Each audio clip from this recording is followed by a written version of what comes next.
Las elevadas cúpulas y los minaretes de la ciudad de Estambul revelan la culminación de un milenio de imperio y de fe.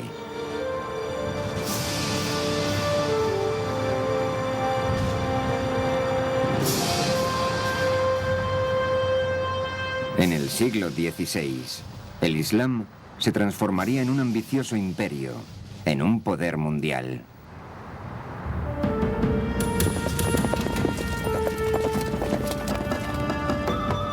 Estaba regido por una dinastía de conquistadores cuya autoridad absoluta hizo que el dominio musulmán tuviera un alcance mucho mayor de lo que había tenido hasta entonces.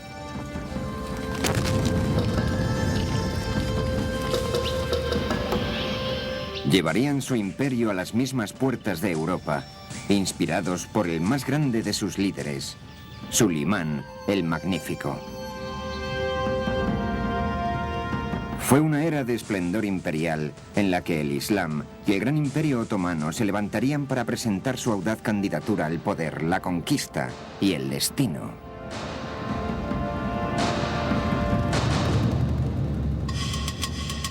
Los otomanos.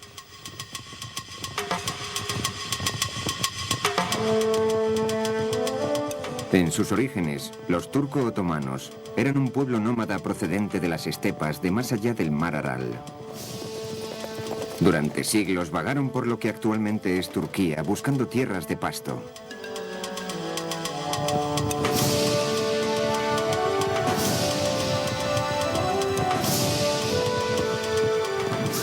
Los sultanes musulmanes los habían contratado como mercenarios para luchar contra las hordas de mongoles.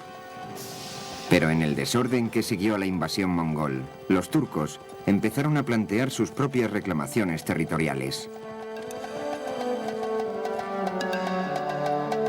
De entre sus filas emergió un guerrero de ambición legendaria. Su nombre fue Osman Bey. Se dice que Osman tuvo un sueño profético en el que veía un árbol con múltiples ramas que presagiaban que sería el padre de un poderoso linaje.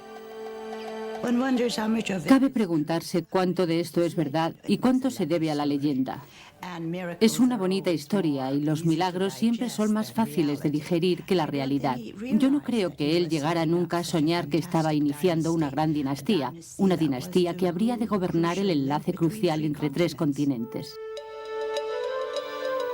Los seguidores de Osman se denominaron otomanos. Se consideraban a sí mismos como guerreros o campeones de la fe, gazis, cuyo destino era llevar el Islam al mundo. Los gazis eran una especie de autónomos que se dedicaban al engrandecimiento del imperio, ya fuera por ideología, teología o por puro deseo de conquista. Probablemente eran muy valientes. Nunca pensaban en sí mismos o en el daño que podía sufrir el grupo cuando se adentraban en situaciones de peligro. Ellos prestaron una cualidad de intrepidez al imperio otomano, conduciéndolo a regiones donde no hubiera soñado llegar. La expansión de los primitivos otomanos siempre sería en dirección oeste por una buena razón. No podían extenderse en dirección este ni hacia el sur porque estos territorios estaban controlados por sus hermanos los emires turcos, que eran musulmanes. Los musulmanes no deben luchar contra otros musulmanes. Solo les quedaba una opción para llevar a cabo su expansión y pusieron rumbo a los territorios cristianos occidentales. Los guerreros de Osman avanzaron hacia el noroeste, cruzando la meseta de Anatolia hasta llegar al territorio controlado por el poder cristiano tradicional en la zona, el decadente imperio bizantino.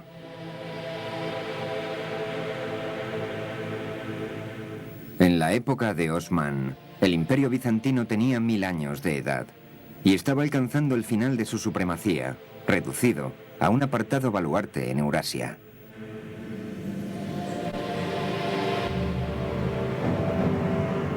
Los cruzados ya habían llevado el desastre a la región cuando pasaron de camino a Jerusalén, saqueando la capital y contribuyendo a reducir el antaño orgulloso imperio bizantino a unos pocos estados en guerra.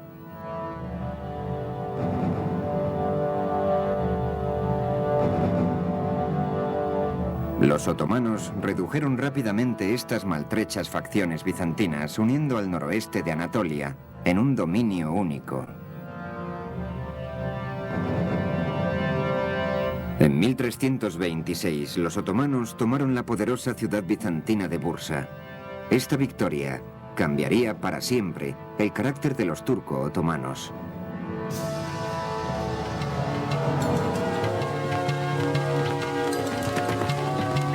La importancia de Bursa radica en que su conquista posibilitó el establecimiento de una sede de gobierno para Osman y sus descendientes.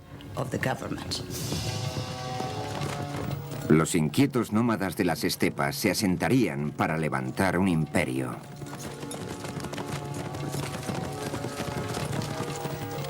Lo que estamos considerando es un enorme suceso demográfico. Una civilización pasa de una forma de vida nómada a una forma de vida sedentaria.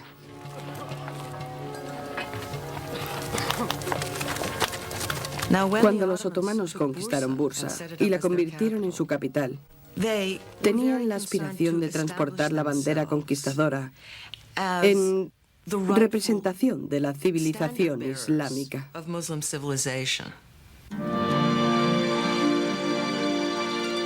Pero la civilización exige organización, y los otomanos se dispusieron a administrar las vastas regiones que ahora estaban bajo su control. Al empezar a organizar su nuevo imperio, permitieron que los burócratas bizantinos conservaran sus puestos. Lo primero y más importante eran los impuestos y la conservación de registros. Desde entonces, la palabra burocracia ha perdido sus nobles connotaciones. Sin embargo, esta fue una gran innovación, tan ambiciosa como cualquier triunfo en el campo de batalla. Los otomanos son conocidos por incluir y sintetizar los elementos culturales de las tierras por las que pasaban. Son conocidos por la creación de estructuras gracias a las cuales la gente que habitaba con ellos podía continuar con sus vidas profesando el credo de su elección. De hecho, los otomanos tenían menos conflictos con sus súbditos cristianos que con los de su propia fe, adversarios musulmanes que intentaban poner en entredicho el dominio otomano. Uno de los problemas burocráticos, o si se quiere administrativos, a que tenían que enfrentarse los otomanos, consistía en una especie de protorreinos musulmanes rivales. Después de la conquista otomana, tenían viejas ofensas que solventar. Además, poseían ciertos derechos a proclamar una gloria dinástica propia. Estas viejas familias musulmanas planteaban la constante preocupación de un levantamiento que desembocara en rebelión. Los otomanos consideraron que sería una gran imprudencia el reclutar soldados para su ejército en tres a gente. Decidieron reclutar niños sin ninguna conexión con las familias musulmanes rivales. De modo que fueron a los Balcanes a reclutar niños cristianos.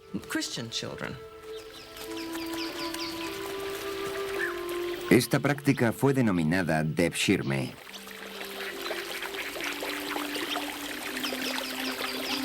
Técnicamente, los muchachos eran esclavos del sultán, pero no eran tratados como esclavos. Primero se les convertía a la fe del Islam. Se les enseñaba a lavarse según el ritual, a rezar y las lenguas árabe y otomana. Esto tenía un propósito político y religioso a la vez. Con la puesta en práctica del sistema de devshirme, los otomanos crearon una casta que no debía lealtad a ninguna tribu o familia. El futuro de estos muchachos era tan brillante que muchas veces los musulmanes pretendían hacer pasar a sus propios hijos por cristianos para registrarlos con los oficiales del devshirme. El sistema funcionaba de maravilla, ya que estos niños solo debían alianza al sultán, no tenían familia, país u otras relaciones. A estos niños se les dio la mejor educación que en aquel entonces podía recibirse en el mundo. Entonces estaban preparados para instalarse en las más altas posiciones del poder del imperio. Los más inteligentes ingresaban en las escuelas palaciegas y se graduaban para ser visires y gobernadores. Incluso podían llegar a ser gran visir. Los más atléticos ingresaban en el cuerpo de janissaríes. Los janissaríes eran la infantería de élite del sultán. Era un ejército que durante siglos sería el patrón a imitar. Eran los más fuertes y estaban adiestrados como máquinas militares. No temían a la muerte en absoluto y su único amor era servir al sultán. Fueron entrenados con toda la precisión, disciplina, pompa y circunstancia de un ejército moderno. Era la primera vez que un ejército vestía uniforme y marchaba al campo de batalla con acompañamiento de música militar.